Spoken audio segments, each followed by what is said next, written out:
Hopefully I don't lose my voice before we finish the review. Angel says, "Hi, hey, thanks for doing this dynamic. I really appreciate it. My name is Angel Gomez. I'm a 3D character artist with a deep passion for creating creatures, characters, and monsters.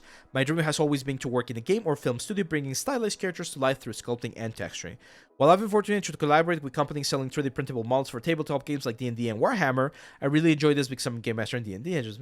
But my heart set on joining a studio and working on stylized games is what I love most. But so far, I haven't been able to break up into the industry.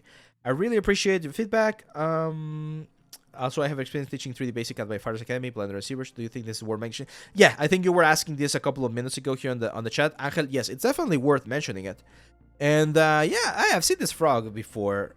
Isn't this the frog from League of Legends? Yeah, it is the frog from League of Legends. There you go. Yeah, this is good, man. I mean, this is... I'm not sure if you're doing hand-painted style. Seems like you are.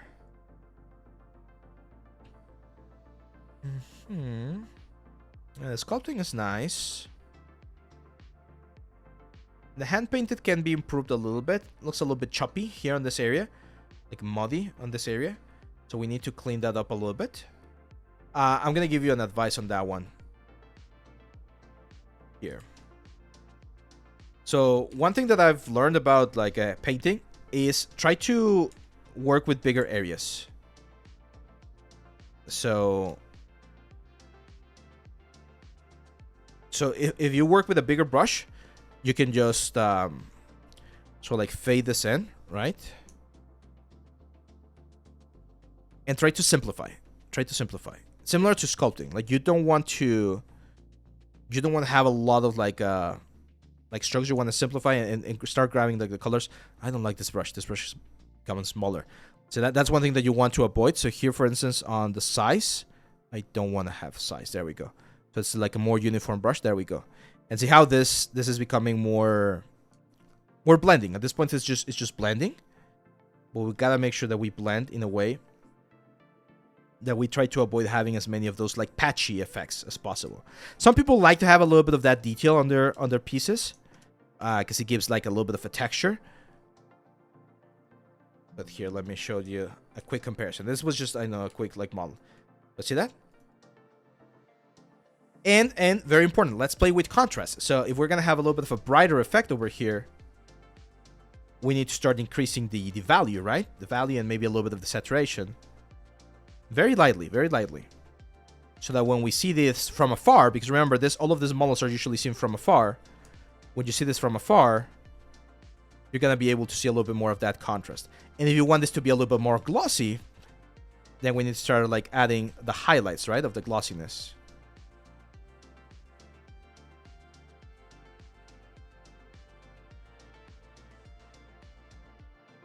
Right? So now that thing right there, it's gonna like punch out a little bit more. It's gonna be a little bit more visible on your textures.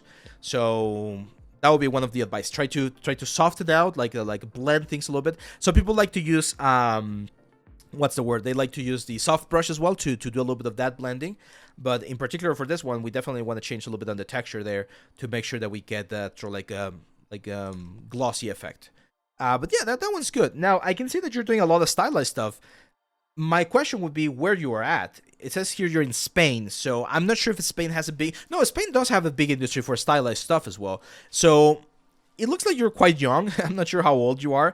It says right here, 22 years old. Try to start looking for opportunities there, man. Like Spain has, like I know in Madrid and in Barcelona, there are studios out there. So try to find some mixers and get your name out there, because I think you already have a good understanding of the general idea of the modeling and the texturing side of things. If you want to do characters, you definitely got to do more characters. Like right now, I don't see any character. I see some creatures. But if you got to do characters, you need to do like, anatomy characters, like full body characters.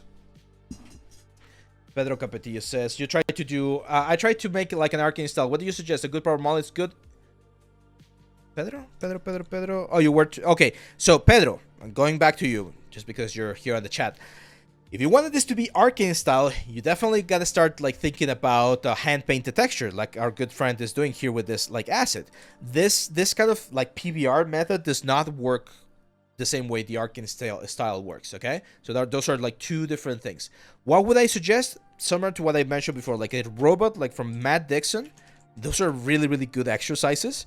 He's got a bunch of them with a bunch of different like properties and elements. These are relatively simple to do, but once you have those, just go for something a little bit more complex. So robot concept art, and you're gonna be able to find some of them. Again, let's just write minus AI, and you should find some that are gonna be up to the level that you're at. So if you're in a very good level, yeah, you can try doing something crazy like this one right here.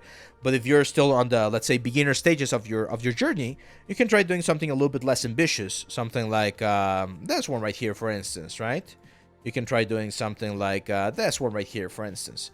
So all of this, like, more approachable or simplified version of the robots might be a good way to do it.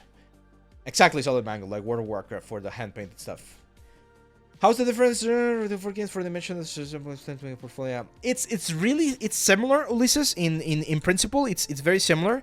Like, you still follow the formation loops, you still follow that kind of stuff, but you also, for movies, for instance, you think about displacement, or you think about like other sort of effects. And for games, you can triangulate a lot more. You can really optimize things way more.